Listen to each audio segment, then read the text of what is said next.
Greatest franchise in the National Football League, the most unique story in all of sports. You hear it all the time.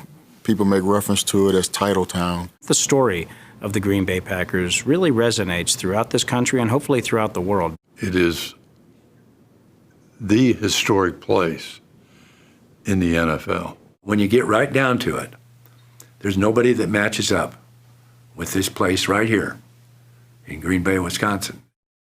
Gentlemen, this is the most important play we have. The play we must make go. The Vince Lombardi Trophy is coming home where it started.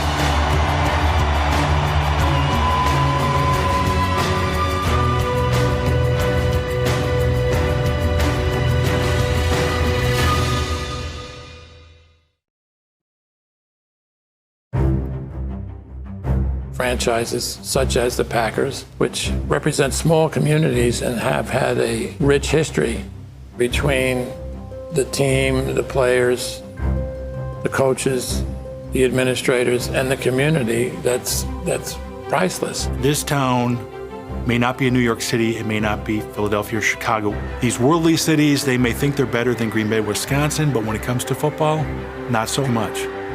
It cannot just be about bigness and size. It's got to be about merit, talent, innovation, change, and competition. And in many ways, that's what Green Bay represents. That strong link, that strong sense of identity, that this football team is part of this community. In Green Bay, people care about the Packers. How can you not love a small city team competing with the biggest cities throughout the country, and not only competing, but excelling? Valentine's Day, 1930. The Fox Theater opens in downtown Green Bay. More than 5,000 people stand in line, anxious to view scenes from the Packers' fall victory over the New York Giants, en route to their first NFL championship.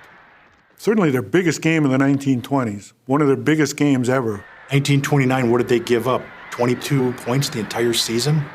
So you just didn't score on the Packers that year. There were enough folks back then who believed in them, who wanted them to survive. The Green Bay fans love their Packers. And, of course, a good time. Liquor flowed freely in Green Bay. Prohibition was practically non-existent here. It's always been a bibulous community, and particularly during Prohibition. There were a number of stills that were set up right in the community. There was 15,000 gallons of mash in this little bitty house, and they figured that they were turning out about 1,000 gallons of alcohol a day, and nobody saw anybody coming and going. Really? Really? Okay. It was pretty well open on the street. You got to understand that they didn't have the communication ability that we have today. The only communication you had was word of mouth and telephone. Because of the way the telephone system worked at the time, the switchboard operators at the telephone company knew exactly what was going on. When the feds would call from Milwaukee to notify the local police that there was going to be a raid in Green Bay, by the time they got here, everything was gone. Johnny Blood said he fell in love with this city shortly after he got here because there was a Prohibition raid and they arrested all the barkeepers, but the federal Prohibition agent is the one that ended up serving time and the bartenders all got off scot-free. One of the reasons why the mob didn't get a foothold into Green Bay was because Green Bay didn't need them. Green Bay didn't need anybody to provide illegal liquor because it was here. With a snub to Prohibition, visiting teams and their fans found entertainment at every corner. Football fans, when they came to town, there were speakeasies all over the place that they could go to and celebrate and drink all weekend. Green Bay also had a thriving red light district on the north side of town. A favorite, an establishment called the Silver Slipper. It was built in 1928 as a speakeasy. You went through a trapdoor that was the old kitchen, and you went down, and it was about a 6.5-foot clearance overhead. Then you went down 2 steps into the drinking room. It had 6 bedrooms upstairs. The girls entertained people up there. This has been party town since the beginning. It certainly hasn't hurt the Packers. Johnny Blood was playing for the Pottsville Maroons in Pennsylvania in the NFL. Curly Lambeau is highly enamored of Johnny's talents.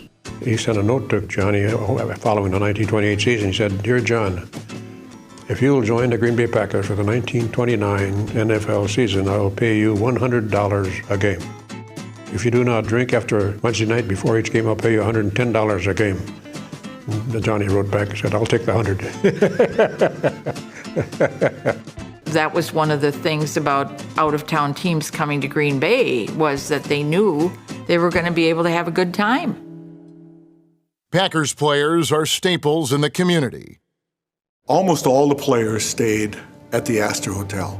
The single players for sure. They only needed a place to stay for a couple months. They devour all-you-can-eat meals at the YWCA for the sum of 75 cents. Go to movies at the Orpheum and attend church on Sunday. Green Bay, it was a special place, a unique place, and you could always feel how special it was to be there for a game and how important football was to the community. There's a much more intimate relationship between the players and the townspeople, and that relationship consists of not only being in a bar with them, but seeing them in the grocery store, seeing them downtown, seeing them all over the place. People left them alone. They weren't all looking for autographs and things like that. I don't think you could find a better place in the world to live at. Play football.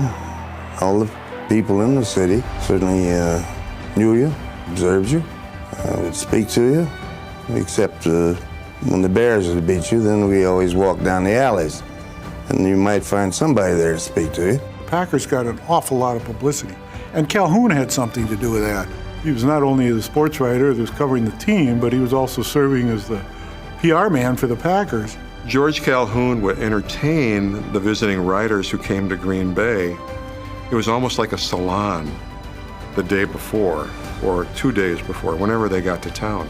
Calhoun also takes the show on the road. And when he'd go to places like New York and Chicago, rather than go around and make the rounds of the newspaper offices, he'd invite all the sports writers to his hotel room. George would set up in a hotel room with a bathtub full of beer. And these reporters would come by, shoot the breeze with George, and learn about the Packers. It is crucial to the Packers' survival that they draw big in the NFL's biggest cities. Time and time again, Lambeau would talk about how critical it was for the Packers to field a good team, a competitive team that could beat these big city teams, because what was most important to their survival, or at the gate anyway, was drawing well on the road. Even as a small city, Green Bay carries some luxuries. Opening as the largest hotel in Wisconsin, away teams are hosted at the Hotel Northland.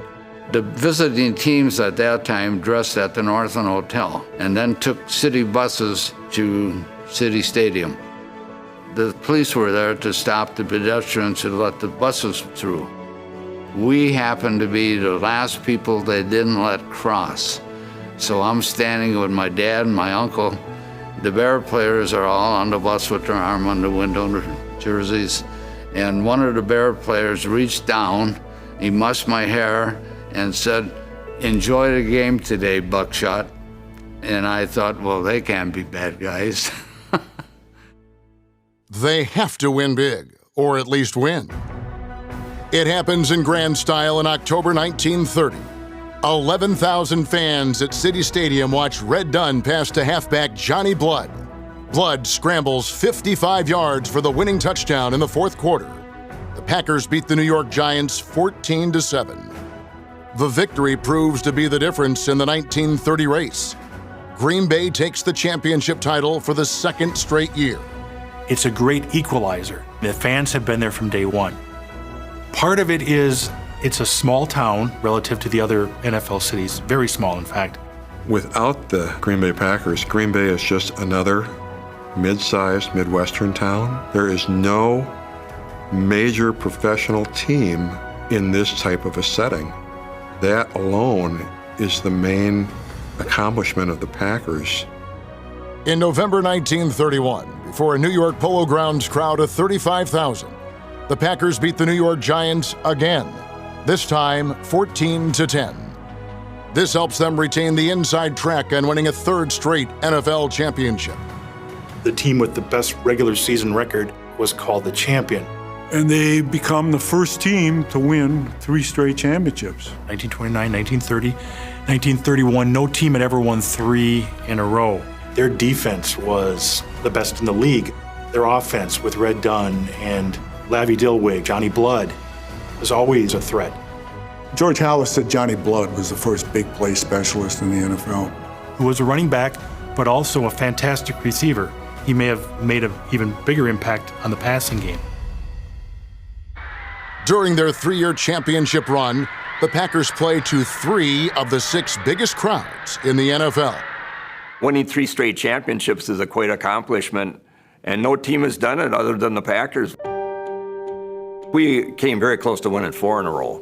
The 32 season, we had 10-3-1 record. The Bears were 6 wins, 1 loss, and 6 ties.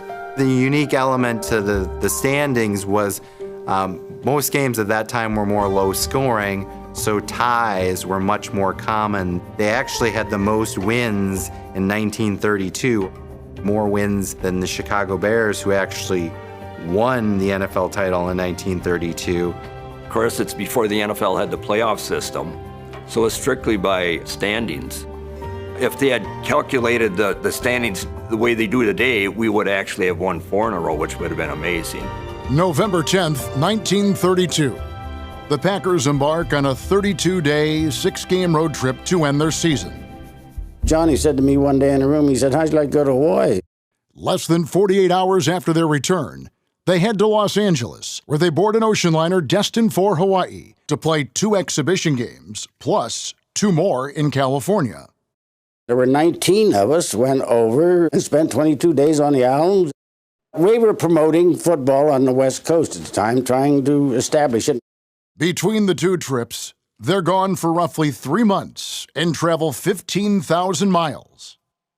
We had to take Curly Lambeau because Curly said that you can't go and use the Green Bay Packer name unless I go along. We had to give him $1,000 as the guarantee to do that. Enter Miss California, Billy Copeland. Curly affectionately calls her Sue.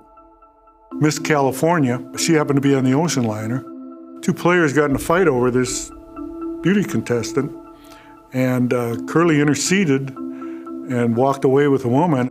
He informed Marguerite, his high school sweetheart and wife at the time of about 13 years, that he wanted a divorce.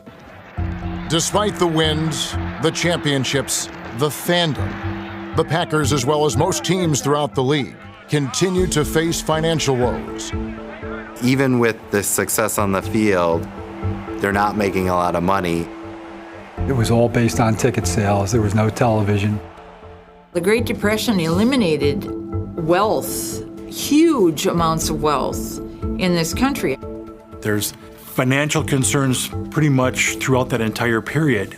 For years, the team lost money. Throughout the 20s, the 30s, the 40s, even going into the 50s, it was a great year if we could just break even. It was very unstable in those years, and then the instability was sort of underscored by the Depression. It was a long time before we started seeing people buying season tickets and getting to the point where we were sold out on a regular basis. So it was tough sledding for many, many years in the National Football League. Lots of franchises came and went. The Depression hurt Green Bay.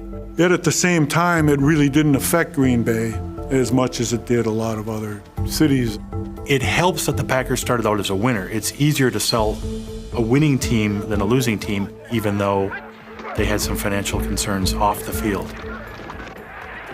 1931, the second game of the season, Willard Bent was attending the game. And he purchased a ticket for $1 for the 1931 Packers-Brooklyn Dodgers game at City Stadium. They had some temporary bleachers set up.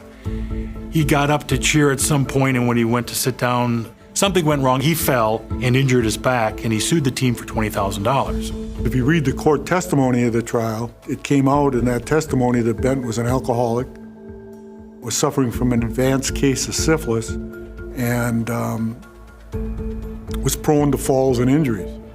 Nevertheless, local jury awarded the money. A judgment came down for around $5,500. The Packers appealed all the way to the state Supreme Court, but the judgment was upheld. Team goes to the insurance company to take care of the claim, and the insurance company doesn't have the money. It was during the Depression. The Packers insurance company had gone bankrupt, so they weren't covered. August 15th, 1933, the darkest day in Packers history. The Green Bay Packers go into receivership. Now we're hurting. And thank goodness for Lee Joannis. It is believed he loans the Packers $6,000 out of his own pocket to help the team survive. I don't know if he ever got his money back or not, but it wasn't a problem for him to step up and put some money where his mouth was. Without his help in that situation, who knows if the team survives? Judge Grass picked a friendly receiver who was Frank Johnett. Judge Henry Grass hands Johnett $76.18 in cash, along with judgments and unpaid bills amounting to more than $15,000. Obviously, the people in Green Bay did everything they could to make sure this franchise survived their financial troubles during that period. They just sneakily put the franchise in Joannis' name. Joannis actually owned the team for the 17 months that the Packers were in receivership. I don't really think anybody knew that other than probably the inner circle. The Packers organization, perpetually on its deathbed. Time and again, the community and its leaders refused to let go. That is when the Hungry Five really came into play. The people that led them out of those dark days. They were described as the Hungry Five, not because they were hungry for food, not because they were hungry for football, but because they were hungry for money. Always able to find the funds, these long-standing Green Bay businessmen were a critical component to the survival of the franchise. The Hungry Five, these were successful people. They had imagination and dedication. There's Gerald Clifford, who is the attorney for the Packers. He guides them through this receivership and the leadership of Curly Lambeau, Dr. W. Kelly, Andrew Turnbull, and then Lee Joannis, who's the president at the time. It's a civic pride in terms of being part of the Packer organization and making sure that the Packer organization keeps going. If all the businesses in the industry would pool their resources and try to promote the city of Green Bay, all of that money could not have purchased for the city of Green Bay what the Green Bay Packers did through its spirit and pride and enthusiasm. January 29th, 1935. Following 17 months in receivership, Green Bay's NFL franchise reorganizes as the Green Bay Packers Incorporated. Yet again, the Packers look to the community for much-needed funds, calling up the second stock sale in their history. The team was not doing well financially, and they raised roughly $12,000, $13,000, and that money from the stock helped them to move forward past those dark days. Another crisis that we were able to overcome because of the people in this community. Gerald Clifford was the one who drafted the Articles of Incorporation. The second time around, they were done in such a manner that they've remained a community-owned team. Of course, Curly continued to produce good football teams. He knew how to pick talent. That was his one quality, I think, that superseded everything else. Added to the mix is a tough and wily guy by the name of Hinkle. He was a fullback at 202 pounds, linebacker. He averaged over 58 minutes a game. He did the kicking as well. The old-timers used to tell me Clark Hinkle was Jim Taylor on offense and Ray Nitschke on defense. Pretty hard to top that. You just look at photos of Hinkle at the time, he looks like he's gonna be vicious about to hit someone, and it's almost scary. He was a phenomenal football player. Tougher than a rattlesnake was how one of his teammates described him. He left in 1942 and enlisted in the service for World War II and never played after that. When he left, he was the leading rusher in the history of the National Football League, and that record was not broken till 8 years later. Buckets Goldenberg, 1933 to 1945. Longest tenure of any player in Packers history during the Lambeau years. An outstanding guard. An immigrant from Odessa, Ukraine, who moved to Milwaukee at the age of 4. He played college football for the University of Wisconsin-Madison. I always dreamed of playing football with the Green Bay Packers. Even though I could make more money with another team. So much of it is what Curly did. He had that eye for talent. He just knew what he was looking for in a player. He built championship teams here with total free agency. Throughout the entire decade of the 20s into the 30s, there was no college draft. So it was very important which players you could lure to play on your team. One such player, Arnie Herber. Considered one of the greatest long passers of all time. His fingers were short and stubby, so he couldn't grip the football the way a normal quarterback would.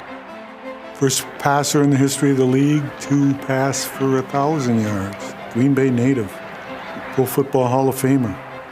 As far as throwing the long pass, 50, 60, 70 yards. And a competitor from the word go.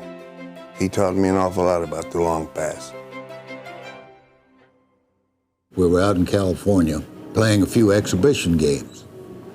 And MGM made a little movie about the Green Bay Packers.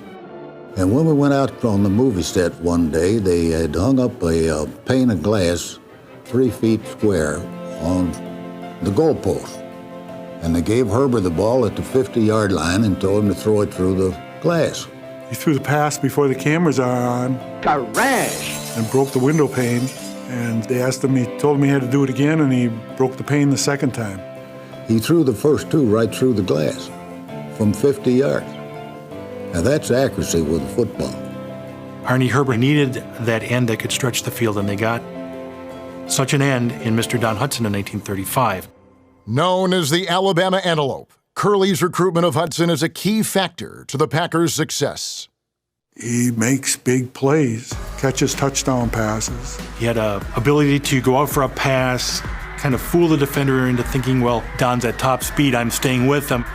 And then he'd kick it into another gear, and he'd separate and make the catch.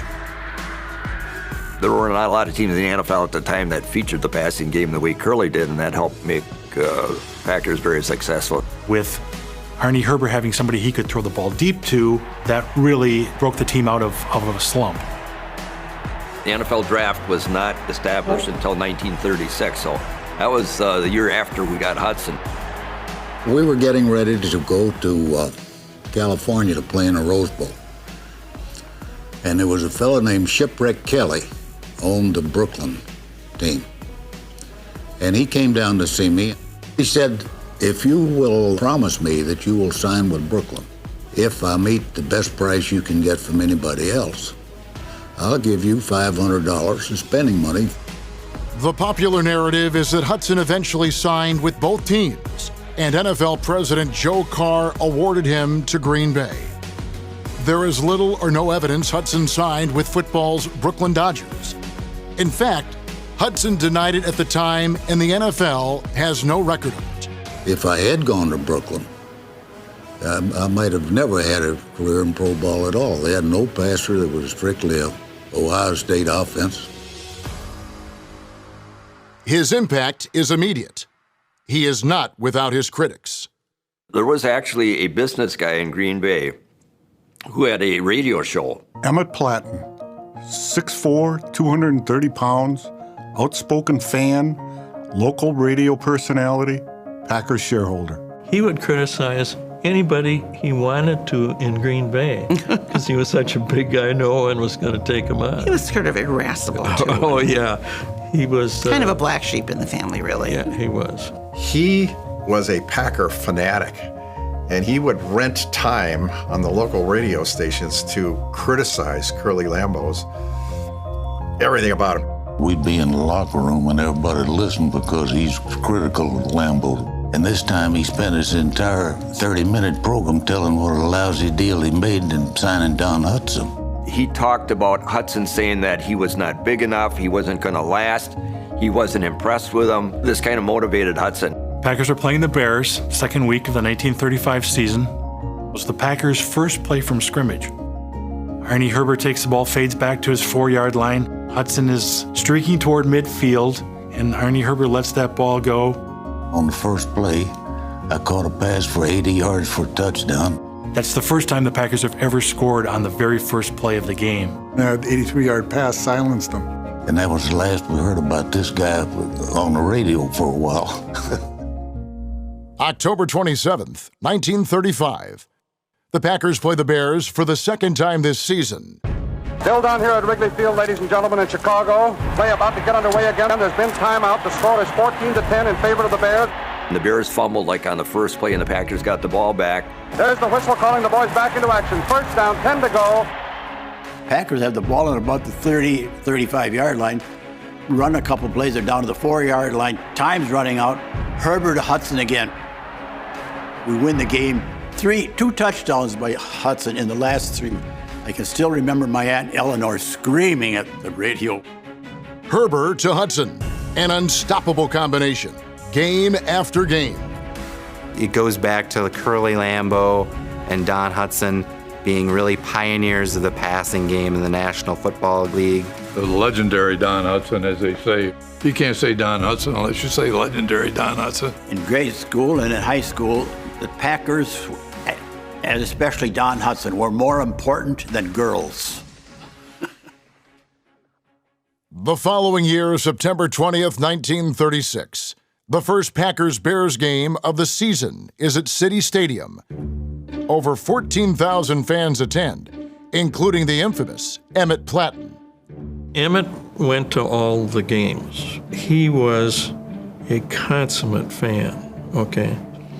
And he hated the people, whoever came to play.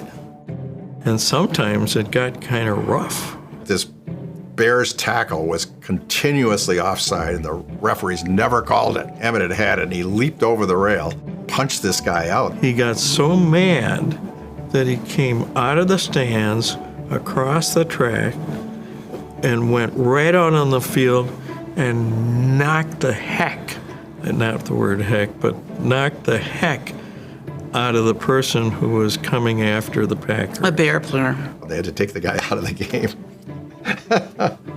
We ended up landing a punch to the jaw of Ted Rosequist of the Bears and knocked him flat. Of course, in those days, that was no great transgression. And then the next day, he wrote a letter to the Press-Gazette defending himself and wrote that somebody had to do something over this rotten official.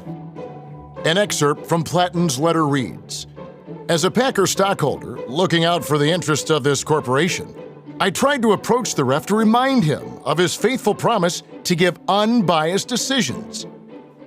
The Press-Gazette's response, "Mr. Platten will have a hard time convincing football fans that Mr. Rosequist took the first swing at him. Did not Mr. Platten have one of these sudden outbursts of temper at some other Chicago-Green Bay game? More power and good football for the Packers, with less noise from Mr. Platten." The Packers are championship bound for the first time in 5 years, set to play the Boston Redskins for the title. The NFL had enacted a playoff system. They divided the league into 2 divisions in 1933 and enacted a championship game, and that was the Packers' first. The 3 that they won previously, they were awarded by which team finished on top of the standings. Now there's a playoff. If you're in the Western Conference, you have to play the winner from the East. It was played at a neutral site. The rules of the day called for the Eastern Division and Western Division champions to rotate hosting the game. Boston and Green Bay play the 1936 championship game in New York City. The Packers' practice field? Central Park. We played the Boston Redskins, but the championship game was played in New York at the Polo Grounds. The interesting story about 1936 is the Boston Redskins, and Boston's ownership at the time is not happy with the attendance. George Preston Marshall, who was the owner of the Redskins, was very upset with the city of Boston's support of his team. That's why he moved the championship game to New York. So the NFL championship game is actually played in a neutral setting.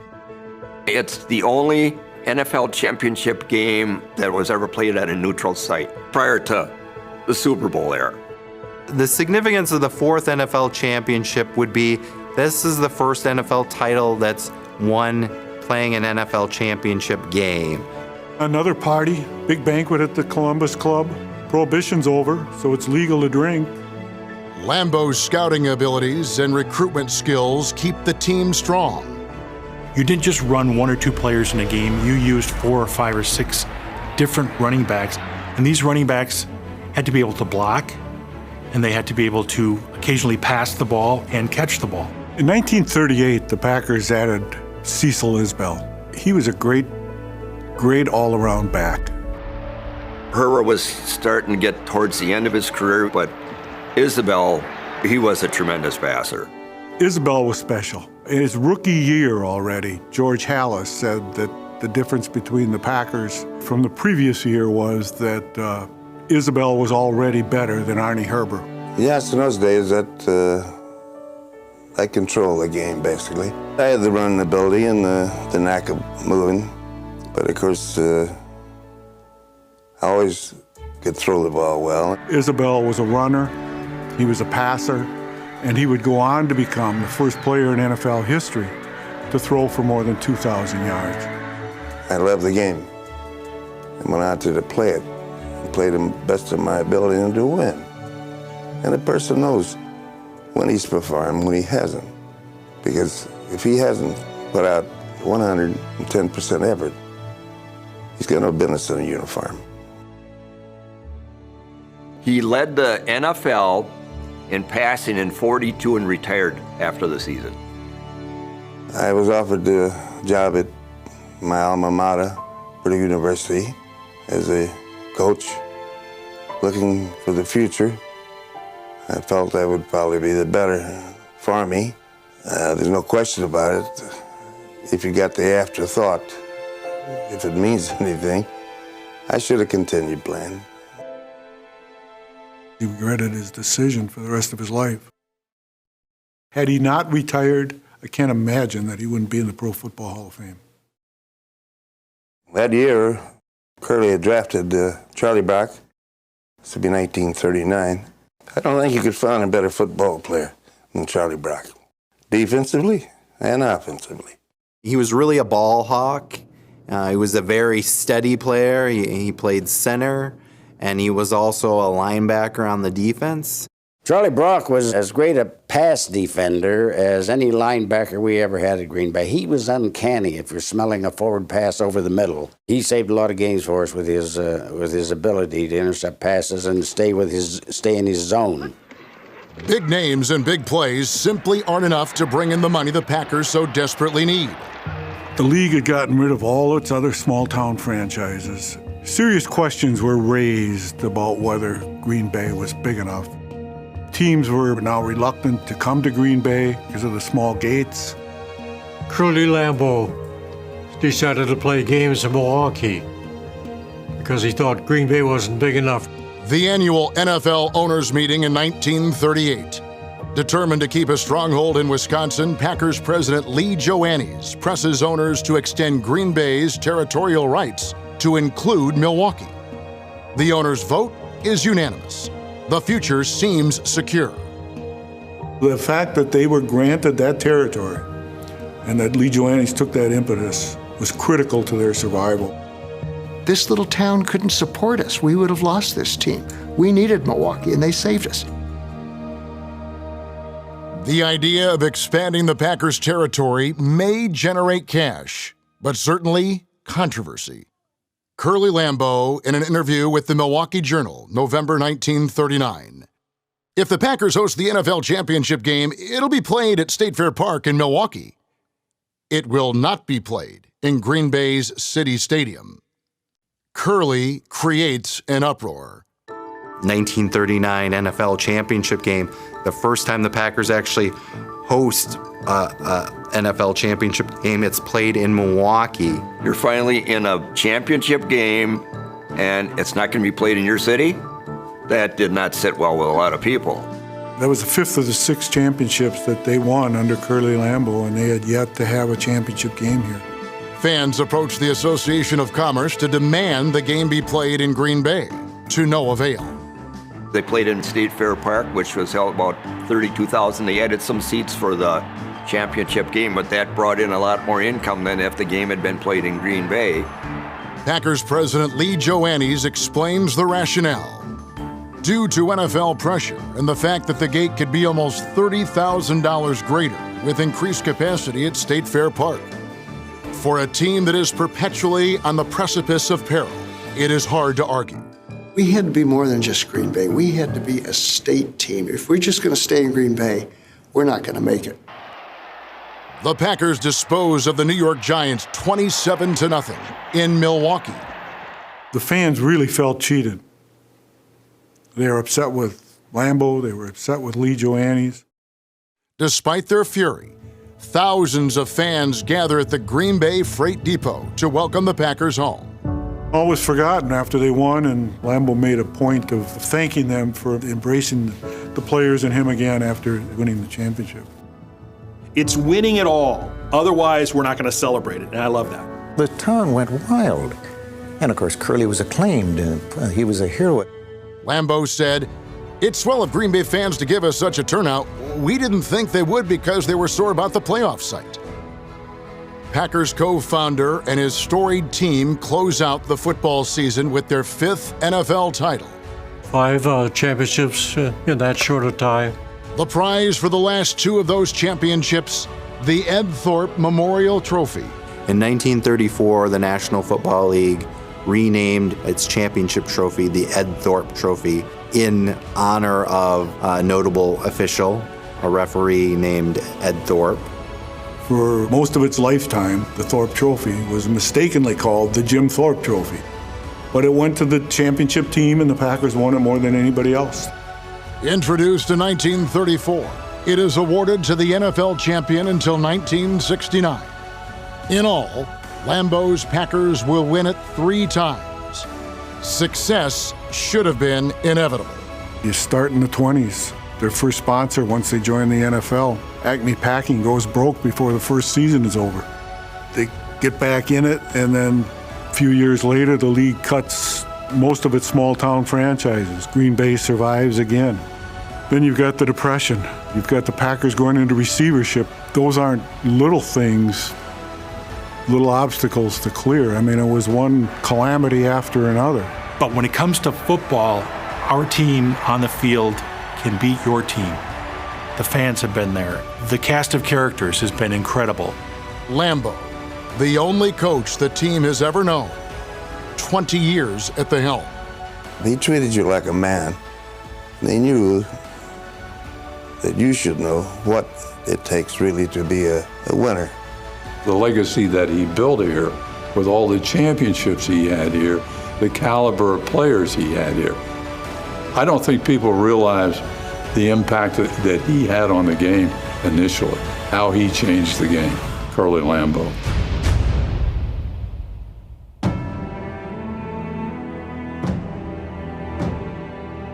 Starr goes back to throw, fires a pass, complete to McGee. He's at the 30-yard line. We're not done yet. The Vince Lombardi Trophy is coming home.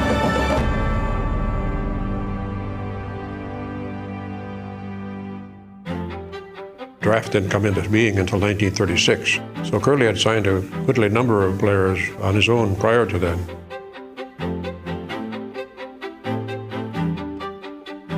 At one point, he offered Gerald Ford a contract. So I'm at the East-West game in San Francisco. The coach of the Green Bay Packers, Curly Lambeau, offered me $200 a game in 14 games. When I got I thought a better offer from Yale University to be an assistant coach, and I could go to law school, that looked like a better deal.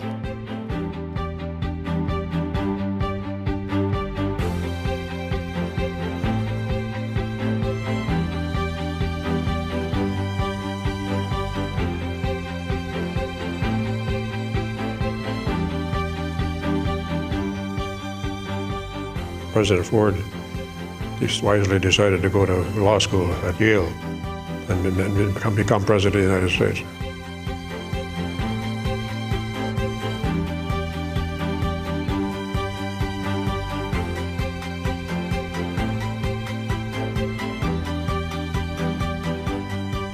It turned out to be the better part for him, I guess.